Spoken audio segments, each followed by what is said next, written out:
What is going on, everybody? It's your boy Gabber back here with another video for you guys today. And in this video, I'm going to be talking about what you need to know before you buy 2022 Topps Finest, as another release on the 2022 Topps delayed calendar is finally releasing. So in this video, we're going to go everything over you need to know: prices, configurations, packs, autographs, things like that. And I'll let you know at the end of the video my opinion on whether or not you should buy this stuff, and we'll go from there. So before we get into that, thank you guys so much for joining me on this video today on this nice Friday afternoon. Can we get 100 likes minimum on this video? It takes no more than a singular second while this video is playing to hit that like button for me. That is by far the best thing you could do to help out this channel so we can grow and grow as one big community on this YouTube channel. And speaking of subscribing, I am giving away hobby packs of 2023 Topps Series 1. So how do you enter? Make sure you are publicly subscribed, like this video, turn on post notifications, and comment what you're most looking forward to in the 2023 MLB season. You can comment on every single video. You can comment the same thing every video, or you can comment something different every video. But the more times you comment, the more likelihood you have a chance of winning. So you could start commenting every video from the first time I announced the giveaway, which was sometime last week, up until we do the 6,000 giveaway, which hopefully is around this time next month. So hopefully you guys can help me with that, and we can give you some packs of Series 1 if you win. Like I said, you can comment once per video. Well, I'll only enter you in one, but you can comment like more than once, of course, but I'll only enter you once per video, and we'll go from there. So hopefully you guys enjoy that giveaway. So now to the meat and potatoes of this video. So 2022 Topps Finest. This set should have came out, I believe normally this comes out in December or so, or November maybe even. But of course, with all the delays and whatnot going on this year in Topps, and this thing getting delayed, this set getting delayed until December, this, that, the third. But today we have a new release, which is one of the last releases, if I'm not recalling correctly. Let me just check the calendar I have here. So we have, looks like, 2 releases left in 2022. We have Gilded Collection. We have, well, take that back. There's 3. So we have Gilded Collection, which is supposedly releasing this month with no release date yet. And then in February, we have Bowman's Best and Gold Label. So we have, looks like, actually take that back, 4 releases with Allen and Ginter Chrome after this. So I don't know how many more of these 2022 releases I'm going to cover, but I figured I might as well cover this one because I literally have nothing to talk about. And I was gonna make another Series 1 video today because more information with new images. If you watched yesterday's video, I was literally saying how there's no images. If I would have waited to make that video one more day, I would have had a bunch of new information for Series 1. So we'll do that in tomorrow's video on Saturday. So I'll hit you with another Series 1 video tomorrow. I wasn't gonna do one today, but I was like, 2 Series 1 videos back-to-back consecutive days. It's not even out yet. We'll hold up on that. So today is the release date for Topps Finest. So some of you guys may be interested in this stuff. I actually have a friend of mine who actually likes this stuff, so might as well cover it. So like I said, the release date is today, and the price point on this box is about $250. So it's not a higher-end release. I'm going to call it a middle-end release. Of course, you got the lower-end stuff which is like your Series 1s, your 2s, your updates, your archives, your, things like that. I consider lower end hobby. You got your middle end, which is about $250 to so box like this, which you see here. And then you got your higher end hobby boxes, which are like 500 plus. So, and that entails like, all the other higher end stuff that I don't even open myself. But so the price point on this box is $250. So depending on how you look at it, you might be able to find this cheaper. I assume Topps will have this on their website today. Probably a lot cheaper, probably around $210, $220, somewhere around that. Some sites might have it for 200, but I checked all the sites as of making this video have them for 250, so I'm rolling with 250. But I guarantee you could probably find that cheaper. Maybe at your LCS, if they have cheaper prices like mine, I could probably get this for probably about 200 if I wanted to. So now let's talk about what you get in the box. So you got to remember, with Finest, there are 2 mini boxes, right? So in each mini box, you get 6 packs with 5 cards a pack. That's 30 total cards. Now you have to multiply that by 2 because there's 2 mini boxes. You actually get 60 total cards. Now, some of you, including myself, if you go to a local hobby store, your local card store owner will actually sell these mini boxes by the half. So just because these boxes are 250 don't necessarily mean you need to buy the whole box. Of course, some people will buy the full box, but some people who don't have $250, let's say 250 divided by 2, what is that? Like 175? You can, or not 175, I'm stupid. What is it? I can't even do math. 135, something like that. 130, something like that. I don't know. Pardon my math skills. I think it's like 125. As you can tell, good old Grip and Rip here was never good at math, never was, but I said 175. It's actually 125. But you know, let's say you have $125 in your wallet right now, and you go to the hobby store, and your local card store splits these boxes up. You could buy a half a box for $125, which then you'll get 6 packs with 5 cards, which is 30 total cards. But if you buy the full box, which most people do, but again, there's an option to buy half of it, you get 60 for the full. And you get 1 autograph per mini box is the selling point. And if, like I said, if you buy the whole box, you get 2. And if you buy half a box, which some people do, you buy 1. Or you get 1 autograph. So let's split this down into halves, right? Let's look at it like this. So for $125, you're getting 1 autograph and 30 total cards. Now these cards are chromed. If you guys are wondering why the print or the card count of each box is so small, it is a chromed finish. So look at these like a chrome release, because that's really what it is.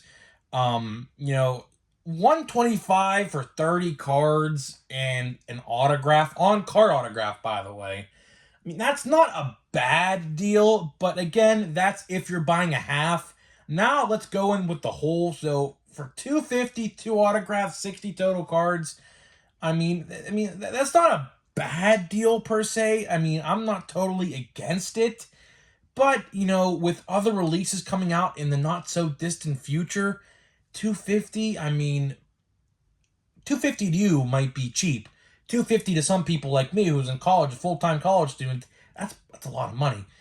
So, you know, my opinion on this stuff, I mean, do I hate it? No. Do I love it? Not necessarily. Do I think this stuff will sell? Oh, absolutely. Topps Finest is on the level of like Bowman Best-esque. People love this stuff. People absolutely rush to hobby stores, I know, to buy Best and Finest and things like that. So I could definitely see if the price is right at your local card store and or online, people are going to get this stuff. Now, like I said, you probably can find this cheaper than 250. I don't know how cheap this will get. If I had to guess, the cheapest this will go is probably somewhere around 175-ish to 200. I can't see it going to 150. That would just be way, way too low at that point. I could definitely see it some places hitting it at 175. But again, just depends on where you buy it. And if you buy half of it, it all depends on that as well. Like I said, not all hobby stores do that, but mine actually does. Like what he does is he puts some boxes out on the counter and he will sell some out of the case individually. Now, of course, the majority of them he will sell both, like 2, but some of them, like a couple of them out of the case, if people want to do that, he does give you the option to only buy 1 at my store. And I assume other places do that as well because, like I said, not a lot of people have 250 just sitting in their wallet just like out of nowhere to spend on a card release, you know. with everything going overpriced nowadays, like and things like that. Like, you know, people need essentials to live and stuff like that. So $250 for this stuff. You're getting 60 total cards, 2 autographs. You know, I mean, it's not the worst in the world. And by the way, it's a 100-card checklist. I forgot to mention that. So you're getting 60% of the checklist, essentially, give or take the inserts in there. So let's talk about the rookies. So as you guys know, I typically do most valuables, but for this release, I just figure I hit you with the key rookies right now. I'm not doing a top 5 for this.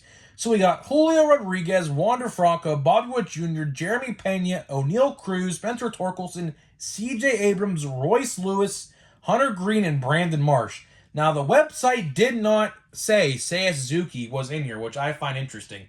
Now, if he's in there, I don't know. I did not look at the checklist on Topps. I don't even know if they have the checklist on there, so I didn't even look. But this website, I think it was David Adams I got this information from, did not have Seiya Suzuki on there. So if you're a Cubs fan, I don't know what to tell you, but I have no idea if Seiya Suzuki is in there or not. It wouldn't make sense for him not to be in there because every update rookie is in there, literally except him. So I'm not sure whether or not they listed him as a key rookie or not.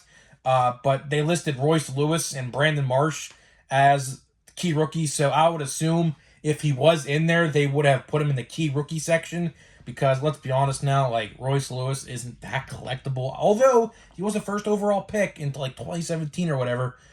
He's not really that collectible. So I don't know if Seiya Suzuki is in there or not. Like I said, I don't even know if Topps even has the checklist out right now on their site. They typically don't even put their checklists up. Some of them, give or take, like a couple days before release.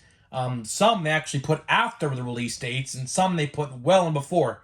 It just all depends on whether or not, I guess they just feel like doing it. So, you know, at the end of the day, let's talk about Finest to wrap up this video. I mean, would I be against people buying this? No. Would I be against people not buying this? No. You know, Finest, I do like the cards of Finest. Finest is a good release. I do like the chromed finish. I do like the design typically of this stuff. Honestly, if I were to buy any of this, I would probably, and I say probably, do a team break of this stuff with the Pirates. As you guys know, if you cannot tell, if you're a first-time viewer here on the channel, I am clearly a Pirates fan with the McCutchen cards, the O'Neal cards, the Hayes cards, which I just picked up a new Reynolds card, by the way, for like $20. It's numbered, triple patch, auto, numbered, I think, to 50 for $20 out of Triple Threads this year, which is pretty cool. I won that yesterday on eBay. So you will probably see that on the display board, unless he gets traded. Now, if he gets traded, you're not going to see any Reynolds stuff, but as long as he's a Pirate, you will see the Reynolds autograph here. So to wrap up this video, put a bow on it and tie the bow.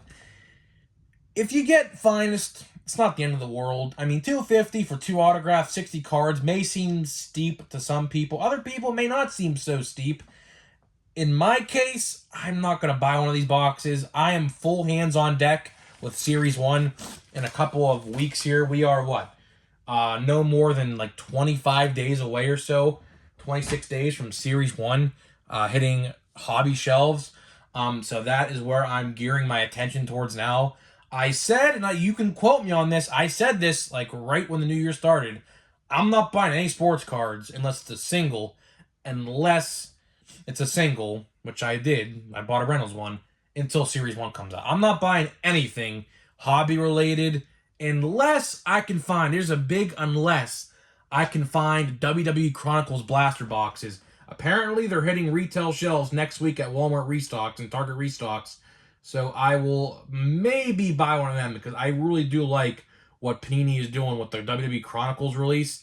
Everyone is saying it's so good. You know, I figured, well, I'm a WWE fan. And I did pick up a lot of singles, actually.